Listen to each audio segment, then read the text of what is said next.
Alguém, por favor, dá um oi aí para o professor ter a tranquilidade que vocês estão vendo, visualizando e escutando perfeitamente?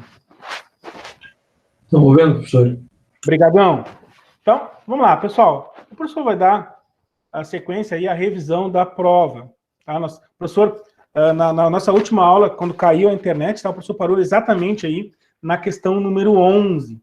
Tá? E nessa questão já destaco para vocês que vão ter duas alternativas corretas, ok? E, consequentemente disso, o que o professor fez? O professor entrou no sistema, está lá no plural, o professor fez a análise de quem escolheu a letra A, quem escolheu a letra B, tá? Então, todos os alunos que escolheram a letra A e escolheram a letra B, receberam certo nessa questão, ok? Porque essa questão aí, o professor refez essa questão e verificou que existiam duas questões que poderiam ser escolhidas por vocês, ok?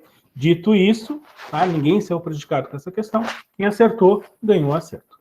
Bom, identifique entre os compostos abaixo qual aquele que tem temperatura de ebulição mais elevada. O professor deu um destaque. O professor deu um destaque. Ó, atenção. O professor está se referindo às interações intermoleculares. E quando a gente fala sobre interações intermoleculares, quais nós temos? A ligação de hidrogênio, a dipolo-dipolo, que também pode chamar de dipolo permanente, e a dipolo induzido, que também pode chamar de dipolo instantâneos, ou ainda forças de Van der Waals, que são as forças fracas. Agora, como é que nós identificamos quais são as ligações que realizam, quais são os elementos químicos, ou seja, quais são os átomos que realizam a ligação de hidrogênio? E o professor já destacou para ti. Toda vez que o hidrogênio se liga com 3 elementos químicos, e quais são esses 3 elementos? O flúor, o oxigênio e o nitrogênio. Por exemplo, o ácido fluorídrico, a água e a amônia. Repare que o hidrogênio aqui está ligado com o flúor, que aqui o hidrogênio está ligado com o oxigênio, e aqui o hidrogênio está ligado com o nitrogênio. Essa aqui é o quê? É a ligação de hidrogênio. Essa é a ligação de hidrogênio. E característica da ligação de hidrogênio? Ora, alto ponto de fusão e alto ponto de ebulição. Depois, o professor destacou para ti também o segundo tipo de interação intermolecular, que é a dipolo-dipolo. E toda vez que o hidrogênio se ligar com qualquer outro elemento químico, que não seja o flúor, que não seja o oxigênio e que não seja o nitrogênio, por exemplo, o cloro, o bromo, o iodo, nós temos a ligação dipolo-dipolo. Dipolo-dipolo. A ligação dipolo-dipolo, que também pode chamar de dipolo permanente, ocorre em moléculas polares. Por exemplo, aqui, ó, o SO2. Então, é uma molécula o quê? Polar.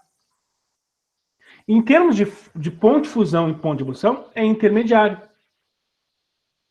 E depois, o terceiro tipo são as que ocorrem com moléculas apolares.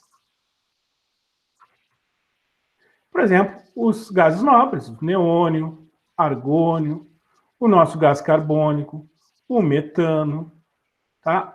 Oxigênio. Então, as moléculas apolares realizam a ligação dipolo induzido.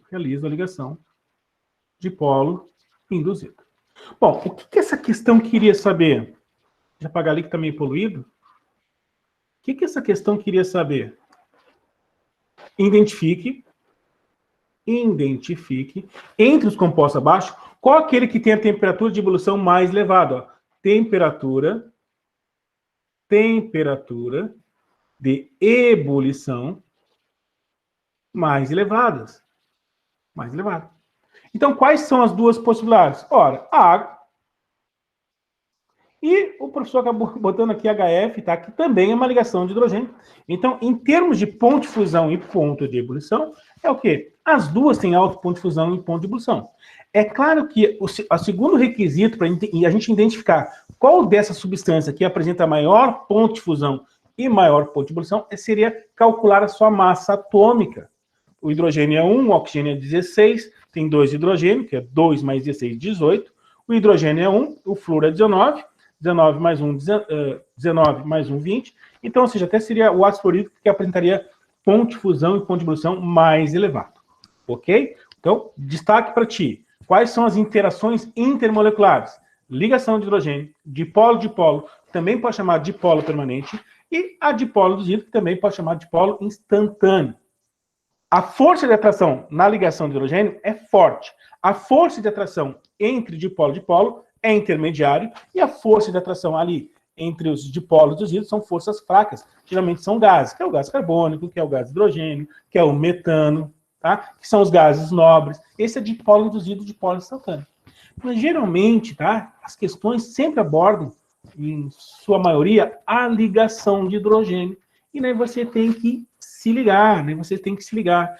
Quando é que, vou repetir mais uma vez, quando é que ocorre a ligação de hidrogênio? Deixa eu pegar aqui um marcador de texto.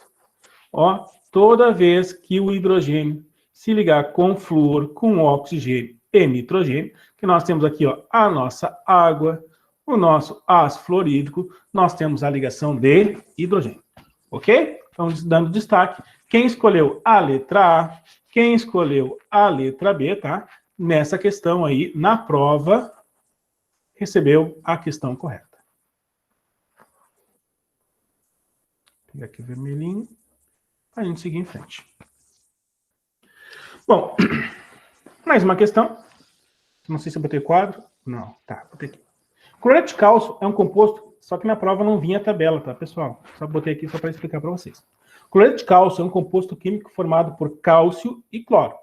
É extremamente solúvel em água e deliquescente, ou seja, é um sal que se apresenta no estado sólido, à temperatura ambiente. Determina a forma da união do cálcio com o cloro. Então, o que nós temos que fazer? Ora, nós temos que pegar o cálcio e unir com o cloro. Por que eu coloquei o cálcio à esquerda? Porque sempre à esquerda ficam as cargas positivas e sempre à direita ficam as cargas negativas. Bom, e aí nós temos aqui, ó, o hidrogênio tem carga mais 1, ou seja, todos da família aqui dos metais alcalinos tem carga mais 1. Aqui da família 2, carga mais 2. Lá do outro lado, aqui nós temos carga mais 3. Aqui, mais 4. E nem começa a unir. Menos 3, menos 2, menos 1 e 0. Então, nós temos que unir o cálcio, que está na família 2. Então, se está na família 2, tem carga mais 2. Tem carga mais 2. E o cloro, que está aqui, ó. E qual é a carga do cloro? Menos 1. Menos 1. Ok. O que nós temos que fazer agora? Nós temos que trocar, inverter as cargas. Ou seja, esse 2 que está aqui vem para cá, e esse 1 que está aqui vem para cá. E como é que vai ficar a forma? Ora, fica Ca. O número 1 estaria aqui embaixo, ó, mas o número 1 não aparece. Então fica CaCl2. É o 2 que veio aqui, ó. Está aqui. Então está aqui a nossa fórmula. CaCl2. O que significa que a resposta correta é a letra A. Ok? O que a pessoa gostaria de destacar para ti aqui em termos de ligações químicas, em termos de montar uma fórmula? Se nós temos um elemento A e vamos se unir com o elemento B. Quando as cargas são iguais, por exemplo, mais 1, menos 1, a gente anula essas cargas. E aí nós temos a fórmula AB. Agora,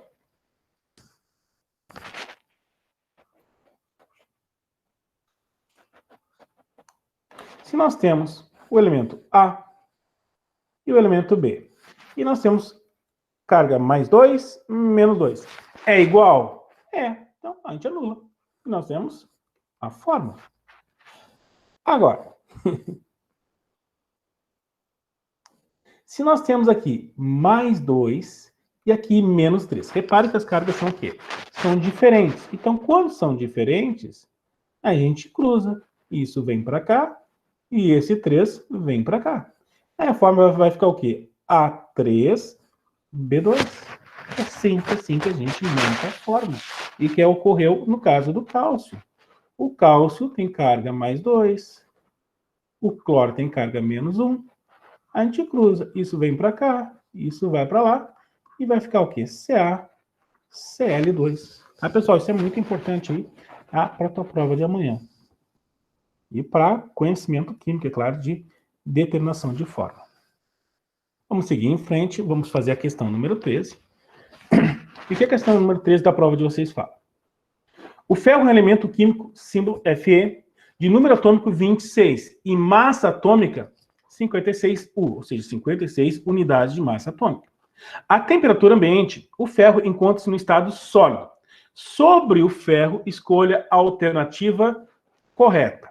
Então, vamos lá fazer devagarzinho, porque o objetivo aqui não é só acertar a questão, para a gente revisar o conteúdo para a prova de amanhã. Tá? Então, vamos fazer a análise. O ferro, ele pertence à família dos metais alcalinos? Cadê o ferro? O ferro está aqui. Não, né? Onde estão os metais alcalinos? Os metais alcalinos, aqui. Então, o ferro não pertence à família. Então, a letra A não é a correta certa. Não é a alternativa correta. Letra B. Pertence à família dos metais alcalinos terrosos? Não. Os metais alcalinos terrosos está aqui, ó, onde está o cálcio. Então, também não é a correta. Letra C. É um elemento representativo? Como é que na tabela periódica nós encontramos, ou seja, como é que nós identificamos os elementos representativos? Nós vamos ter, a gente olha para esse quadrante e a gente olha para esse outro quadrante aqui, outro quadradinho aqui, mais para retângulo. Então, o que significa isso?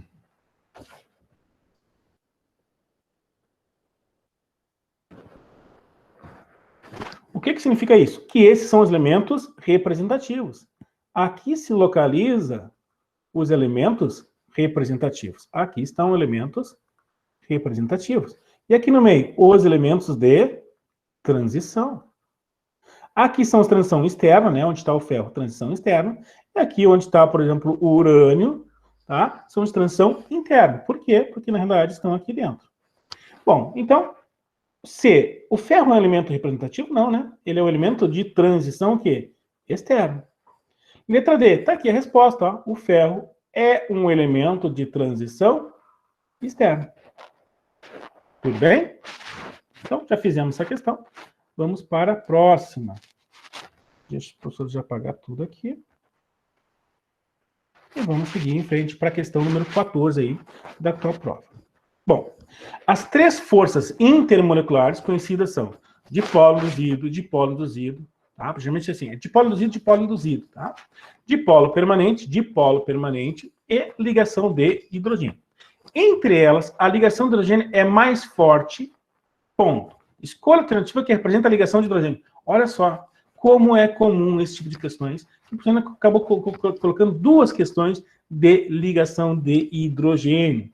Né? O professor fica triste quando o aluno erra esse tipo de questão. Por quê? Porque é muito fácil. Não dá para errar esse tipo de questão. Por que não dá para errar esse tipo de questão? Vamos ver se eu botei quadro. Botei. Ó, repetindo mais uma vez para a gente fazer essa questão. Toda vez que o hidrogênio se liga com o flúor, se liga com o oxigênio, se liga com o nitrogênio, nós temos a ligação de hidrogênio. O exemplo é o ácido fluorídrico, o exemplo é a água, o exemplo é a amônia, NH3. Então, olha que questão extremamente fácil. Não dá para errar isso na prova. É muito fácil. Tá? Ligação de hidrogênio, alto ponto de fusão, alto ponto de ebulição. Tá? Quando a gente fala sobre ligações intermoleculares, é a ligação de uma molécula se ligando a uma outra molécula de água. Tá? Então, isso que é a interação intermolecular. Ok? E a força que une uma molécula a outra é forte. E para romper essa ligação, tem que fornecer uma grande energia. Tá? Então, por esse motivo, alto ponto de fusão e alto ponto de ebulição. E, por fim, o professor vai fazer a questão número 15, tá? A prova de vocês é, assim, ela, na minha concepção, não é uma prova fácil. Não, é uma prova fácil, tá? Só que não é uma prova 100% fácil. Vai ter aquela questão fácil, tem aquela questão mais ou menos voltada para fácil, e tem aquela questão que é mais capciosa, que vai exigir um pouquinho mais de ti, né? Ou seja, também não pode ser 100% fácil, porque não é o que você vai encontrar aí na realidade. Você vai fazer próximo ano a prova do PAV, você vai fazer futuramente o Enem, você tem que estar preparado aí para esses desafios aí que você vai ter no futuro. Então, você tem que botar aquela questão que, ou seja, que é muito próximo da realidade.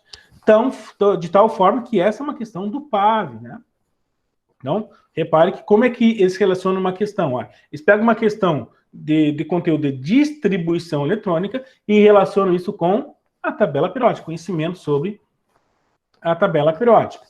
Pessoal, no PAV vem a tabela periódica aí, ela está disponível para vocês. Bom, então vamos lá, vamos fazer esse exercício.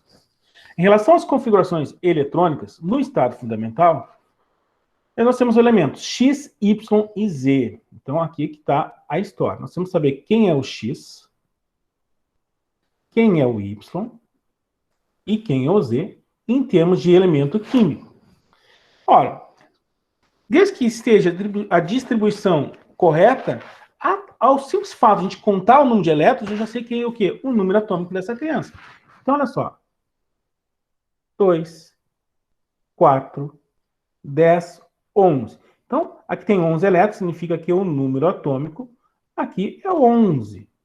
Tá? Até porque falou que no estado fundamental, significa que está no estado neutro. Tá? Então, aqui nós temos aqui o elemento Y. 2, 4, 10, 12 e 17. Então, tem 17 elétrons, significa que esse elemento químico aqui tem número atômico igual a 11.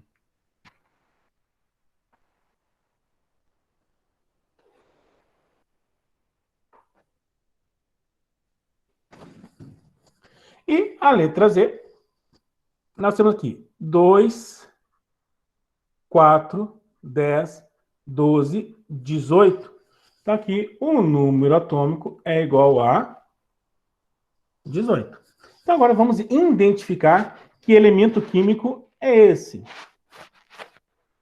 Na tabela periódica. Quem é que na tabela periódica tem número atômico 11? Nós temos aqui o sódio. Depois, quem é que tem na tabela... Aqui é 17, tá? Aqui, ó, o Y. 2, 4, 10, 12, 17. Aqui é 17. Tá? Pessoal, eu tô olhando aqui, tá, o grupo de vocês. Tá? João Bonova, me ajude. Como se chama o teu irmão? Eu queria destacar que nós estamos em aula, não é um momento, ok? Tá? Estamos em aula. Então, número atômico 17. Quem é que tem na tabela periódica o número atômico 17?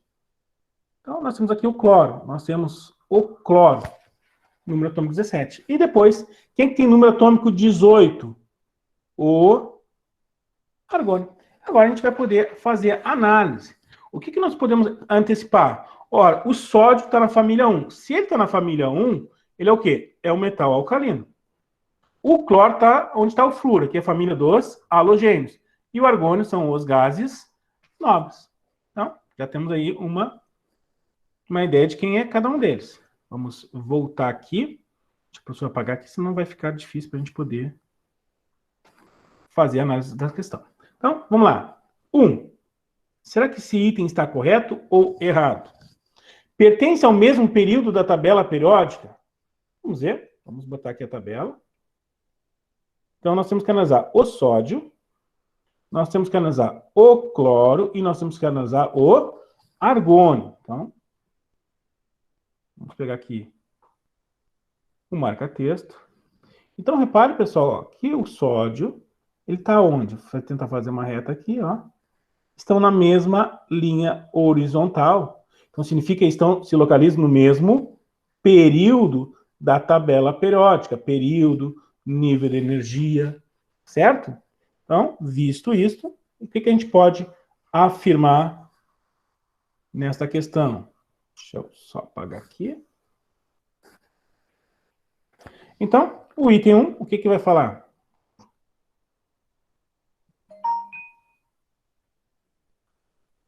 Ó, o item 1, ou seja, o sódio, o cloro e o argônio pertencem ao mesmo período da tabela periódica? Isso está correto. Agora vamos para o segundo. Pertence ao mesmo grupo? Quando a gente fala mesmo grupo, pertence à mesma família da tabela periódica? Pessoal, não é nem é necessário olhar a tabela periódica. Por quê? Porque o sódio está na família 1, né? E o cloro está lá na família onde está o flúor, família dos halogênios. Então, eles não pertencem à mesma família. O que significa que o item 2 está errado. Então, o item 2 está errado. Vamos para o item 3. Você está acompanhando aqui o grupo para ver qualquer problema aí. Olha lá. Terceiro item. X possui mais eletropositivo e raio atômico que Y e Z? Então, vamos analisar. Então, ele quer saber se X é mais eletropositivo e apresenta maior raio atômico que Y e Z. Opa! Então, como é que a gente identifica o raio atômico? Como é que nós identificamos o raio atômico? Ora, quanto mais para a esquerda e mais para baixo, maior é o raio atômico. E quanto mais para a esquerda e mais para baixo, mais eletropositivo ele é. Então, o sódio apresenta maior raio atômico, ele é mais eletropositivo que o cloro, que o argônio. Tá? E quem é o sódio? O sódio é o X. Ó. O sódio é o X. Então, como ele apresenta maior raio atômico, deixa eu ver aqui. Opa, ai, que coisa. Então, a gente já sabe que o primeiro está correto, a gente sabe que o segundo está errado, e vamos para o terceiro. X possui mais eletropositividade e raio atômico que YZ, então a gente verificou, né, que o X, que é o sódio, está mais para a esquerda que o cloro, que o argônio. Então, o item 3 está correto. Vamos para o item 4. X tem menor potencial de ionização que os demais elementos do período a que pertence? Então, vamos ver aqui. O potencial de ionização é o contrário. Quanto mais para cima e mais para a direita, maior vai ser o quê? A sua energia de ionização. Maior vai ser a sua energia de ionização, que também pode ser chamado por potencial de ionização. Então, o sódio, que é o X, tá? O sódio, que é o X, tá? Tem o quê? Tem menor potencial de ionização que o cloro e que o argônio. Por quê? Porque está para a esquerda. Quem está para a direita, ou seja, quem está para cima e para a direita, vai apresentar maior energia, ou seja, maior potencial de ionização. Então, voltando aqui para a questão 3, o que o X fala? X tem menor potencial de ionização que os demais elementos da tabela periódica. Sim, está correto, tá? Por que X tem menor potencial? Porque está mais para a esquerda. Quem é que tem maior potencial de ionização? Aqueles que estão mais para cima e mais para a direita. Tá? O professor vai mostrar aí na próxima lâmina essa propriedades periódicas que vai ser importante aí para a tua prova de amanhã. Então, nós temos aí o item 1 correto, o item 3 correto, o item 4 correto. Vamos para o quinto. Quinto, ele fala o seguinte. Vamos para o quinto item. X é alcalino. Então, quem é o alcalino? O X é o sódio. Sódio, sim, é os metais alcalinos. Y é halogênio. Quem é o halogênio? Ó, é o cloro. Opa. Aqui é o cloro. Por quê? Porque tem número atômico 17, é o cloro. Aqui tem número atômico 11, a gente contou os elétrons ali. Aqui o número atômico é 18, né? Fica contando os números de elétrons. Então, quem é o que tem número atômico 17? É o cloro. Cloro está na família dos halogênios? Está. E Z é um gás nobre? Sim, porque é o argônio. Então, esse item, o quinto item, a última questão da nossa prova, está dizendo que aqui está correto. Então, quais estão corretos? A 1, a 3, a 4 e a 5. Só que vocês vão reparar agora as alternativas e vocês vão verificar que nenhuma alternativa tem 1, 3, 4 e 5. Né? A letra A fala assim, somente a 1. Não. Tem outras que estão corretas. A letra B fala assim, somente 2. Não, existem outras que estão corretas. A letra C, vamos pular, vamos deixar ela para o final. Letra D, somente a 3 estão corretas? Não. Existem outras que estão corretas. E a letra E, a 1, a 2 e a 4 estão corretas? Não, a 2 está errada, ó. A 2 está errada. Então, isso já anula a letra E.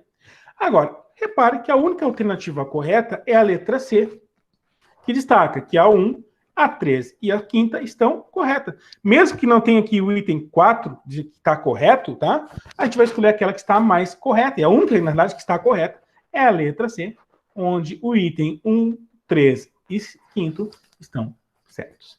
Certo, pessoal? Então, nesse exato momento, eu fiz a correção da prova de vocês. Tudo bem?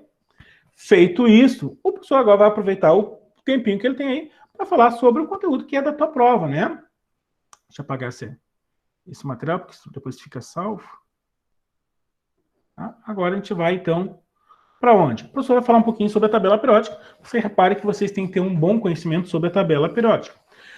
O que vocês têm que saber sobre a tabela periódica, basicamente? O nome das famílias. Repare que é fundamental saber o nome das famílias. Então, aqui onde está o hidrogênio, né? Qual o nome dessa família? Metais alcalinos. Metais alcalinos. Depois, a família 2 aqui. Metais alcalinos terrosos. A gente pula lá para o outro lado. A gente pula lá para o outro lado. Aqui nós temos o boro. Nem fica extremamente fácil. Família do boro. Aqui nós temos o carbono, família do carbono. Aqui nós temos o nitrogênio, família do nitrogênio. Tá? Então, ó, família 1, metais alcalinos. Família 2, metais alcalinos terrosos. Família 3, família do boro. Família 4, família do carbono. Família 5, família do nitrogênio. Agora vem, na minha concepção, os mais difíceis. É onde está o oxigênio e aonde está o flúor. Ó. O que tem que te lembrar? Nós temos dois nomes de famílias, calcogênios e halogênios. Calcogênios começa com C. Então, o que é que vem antes aí na tabela periódica, né? Ó, vem o oxigênio, então, família dos calcogênios. Então, todos que estão ali na família do oxigênio são os elementos que pertencem à família ou grupo dos calcogênios. E aonde está o flúor, começa com H, família dos halogênios. E, por fim, aí, nós temos aí o hélio, neônio, argônio, criptônio, xenônio e randônio. São quem? São os nossos gases nobres. Esses são quem? As famílias da tabela periódica. O que nós temos que saber também que é importante aí para a nossa prova de amanhã? Ora, quem são os elementos representativos e quem são os elementos de transição? Então, nós temos aqui, ó, nesse quadradinho, o professor já destacou na revisão de exercício, mas aqui o professor está fazendo uma leitura sobre a tabela periódica. Então, todos da família 1 e família 2 são os elementos representativos. Depois, aqui, ó, vamos fazer um retângulo aqui, ó, essa partezinha aqui. O que nós temos aqui? Também, todos esses elementos que estão aqui são os elementos representativos. Quem estão no meio da tabela periódica são os elementos de transição. Tá? São os elementos de transição. Só que aqui nós temos o quê? Os transição externo. Aqui nós temos elementos de transição interno. Ok? E mais que é importante para a prova de amanhã. Nós temos que identificar na tabela periódica quem são os metais e quem são os não metais. Então, o que nós temos aqui? Nós temos a escadinha, ó. Nós temos a escadinha. Então, sempre à esquerda aqui, ó, nós temos quem? Os metais. E à direita da escadinha, ó, nós temos os não metais, que a gente chama de ametais. Dando um destaque, ó, para o hidrogênio, tá? O hidrogênio, embora que esteja à esquerda da nossa escada, tá? Como que é a nossa referência, ele não é um metal, ele é um ametal. Não pode esquecer isso. Tá? E por que isso é importante? Na parte de ligações químicas que vai estar na tua prova. Toda vez que for a ligação entre não metais, nós temos a ligação covalente. Toda vez que for a união de um metal com um não metal, nós temos a ligação iônica. Então, isso é importante. Lembrando, a ligação covalente é compartilhamento de elétrons. Isso é importante. E a ligação iônica é transferência de elétrons. Ou seja, onde o metal transfere elétrons para o não metal.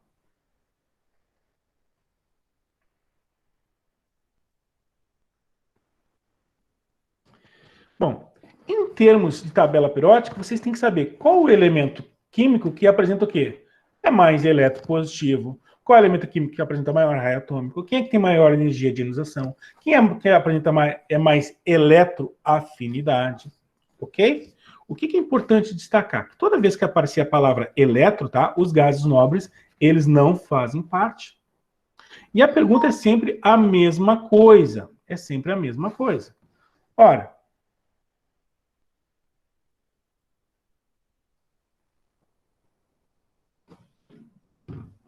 é sempre a mesma coisa. Então, o que nós temos que identificar? Ou seja, o sódio, ele apresenta maior raio atômico que o cloro? Apresenta maior raio atômico que o argônio? É isso que você tem que saber. Agora, o cloro apresenta maior energia de ionização? Então, essa brincadeirinha que o professor vai mostrar para ti aí no tempo que nós temos. Tá? Pessoal, antes de eu falar sobre raio atômico, eletropositividade, energia de ionização e eletronegatividade, tá? Vocês coloquem a palavra presente para marcar a presença de vocês.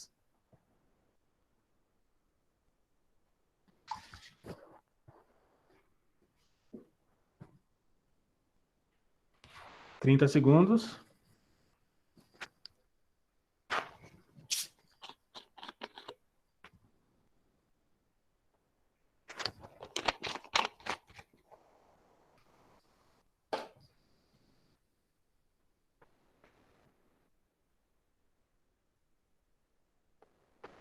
Ok? Então, vamos lá. Pessoal, estou dando destaque, isso aqui tá importante para a prova de vocês. Então, nós temos o quê? Nós temos o raio atômico, nós temos a eletropositividade, nós temos a energia de ionização e nós temos a eletronegatividade. O que eu vou dar destaque para vocês? Repare que o raio atômico, ó, ele é o quê? Ele é para a esquerda e ele é para baixo. E repare que a eletropositividade, ó, ele é para a esquerda e ele é para baixo. Esses dois servem como referência para vocês em termos de acerto de exercícios, tá? Que é mais para preparar vocês para a prova, né? Não é tanto na parte química, mas é para acerto de exercício. Então, como é que nós identificamos quem é que apresenta maior raio atômico e quem é mais eletropositivo? Ora, aquele que é para a esquerda e para baixo.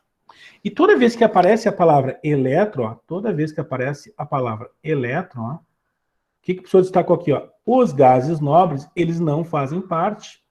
Aqui também tem a palavra elétron, ó, e os gases nobres, eles não fazem parte. Logo, deixa eu apagar tudo aqui. Logo, sempre é aquela brincadeirinha, ó, não sei se você está enxergando, mas aqui está o sódio, né? E aqui nós temos o cloro, e foi que caiu na prova. Quem é que apresenta maior raio atômico? O sódio. Por quê? Porque está mais para a esquerda e mais para baixo. E a mesma pergunta em termos de eletropositividade. Você tem o sódio e você tem o cloro. Eu tenho ciência que você não está enxergando o elemento químico, deve estar pequeno para ti. Você está enxergando aí o que eu estou marcando, né? É uma questão de quem está mais para a esquerda e está mais para baixo. Então, repare que o sódio que está aqui, ó, que você está marcando, ó, ele está mais para a esquerda. Então, se ele está mais para a esquerda, significa que ele é mais eletropositivo. Então, sempre aquele que estiver mais para a esquerda e mais para baixo vai apresentar maior raio atômico ou maior eletropositividade. Professor, qual a diferença de um para o outro? Raio atômico é o tamanho do elemento químico, lá é o tamanho do átomo. Eletropositividade é a capacidade que ele tem de perder elétrons. Esse é o conceito. Bom, e a energia de ionização? A energia de ionização também pode chamar potencial de ionização. Pode vir qualquer um desses termos. E agora, como é que nós vamos identificar a energia de ionização? Ora, é o contrário. Se eu sei raio atômico e eletropositividade, o resto mais importante, que mais cai, tá, é o contrário. Ó, quanto mais para cima e mais para a direita, quanto mais para cima e mais para a direita, maior vai ser a energia de ionização e maior vai ser a eletronegatividade. Na tabela periódica, qual é o elemento mais eletronegativo? O flúor. Na tabela periódica, quem é mais eletropositivo? O frâncio. Ah, então, esses dois termos são extremamente importantes. Por que o flúor? Porque está mais para a direita, está mais para cima e mais para a direita. Tá? E como os gases gases nobres não entram, então está ali ele como um elemento que está mais para cima e mais para a direita. Ok? E por que o frâncio é o elemento mais eletropositivo? Olha, porque é o que está mais para a esquerda e mais para baixo. Na verdade, tem explicação química, né? Tem maior número de camadas. Ah, então, esse jeito está mais afastado do núcleo, o que faz com que ele seja aí um átomo grande. Tudo bem? Bom, e por fim, sobre a ligação iônica e a ligação covalente. Tá? Eu vou basicamente resumir nesse quadro tanto a ligação iônica quanto a ligação covalente. O que eu quero destacar para vocês? Se ligue na prova de amanhã, além de saber que é a união de um metal, ó, além de saber que é a união de um metal com um não metal, se ligue nas propriedades dos compostos iônicos, ou seja, eles são sólidos à temperatura ambiente, apresentam elevado ponto de fusão e ponto de ebulição, são duros, quebradiços, tá? Além disso, são maus condutores quando estão no estado sólido, Agora, se ele estiver em solução, ó, quando em solução aquosa, ou seja, em água, ou quando a gente aquece isso e transforma o sólido em líquidos, eles são ótimos condutores de eletricidade. E eles são cristais, então eles formam retículo cristalino. Essas são as propriedades dos compostos iônicos, tá? E aqui está um exemplo aí da condução da corrente elétrica, ó. Em solução aquosa, o cloreto de sódio, que é o sódio é metal, o cloro não metal, metal com não metal nós temos um composto iônico, a lâmpada acende, ou seja, ocorre a condução da corrente elétrica. Agora, a sacarose, tá? Que nós temos aqui, ó, C12, H22, O11, que é só a união de não metais, ou são os compostos covalentes. É um composto que não vai se ionizar, então a lâmpada não acende. Os compostos iônicos, em solução aquosas, eles conduzem a corrente elétrica. Isso vai ser importante aí para a tua prova de amanhã. Agora, a ligação covalente, o que é importante destacar? Esse conceito aqui, ó. Vou pegar vermelhinho para dar um destaque do azulzinho. Então, ó, eles ocorre o quê? O compartilhamento de elétrons. Essa é a chave. E ocorre entre não metais. Se liga na regra do octeto, ó. O hidrogênio se liga com 2 e o restante se liga com 8. Ó. O oxigênio tem 6 elétrons, porque é da família 6. Se lembre, todos da família 1 tem carga mais 1, família 2, carga mais 2. Lá nós temos lá, mais 3, mais 4, depois vai diminuindo. Menos 3, menos 2, menos 1 e 0. Em termos de elétrons, família 1, 1 elétron, família 2, 2 elétrons, depois família 3, 3 elétrons, família 5, 5 elétrons, família 8, 8 elétrons. Então, o oxigênio está na família 6. Quantos elétrons tem? 6. Então, ó, 1, 2, 3, 4, 5 e 6. Se ele tem 6 pela regra do octeto, ele tem que ficar com 8. Quantos compartilhamentos ele tem que realizar? Ora, ele vai ter que realizar 2 compartilhamentos. Ah, e é o que ele faz aqui, ó. 2 compartilhamentos. Ele vai fazer 2 compartilhamentos para ficar com 8. E lembre-se que o hidrogênio necessita apenas de 2. Tudo bem, pessoal? Então, na aula de hoje, o professor fez uma revisão aí, tá? E também se baseando nas aulas anteriores, uma revisão aí para a tua prova. Tenho certeza que você vai sair muito bem aí. Quem quer melhorar a nota, ou quem alguém está ainda precisando de nota, tá, pessoal? Assistam as aulas anteriores, que eu tenho certeza que você vai sair muito bem. Nossa aula está acabando. Você vai parar a gravação. Alguém tem alguma dúvida? Coloque aí, professor.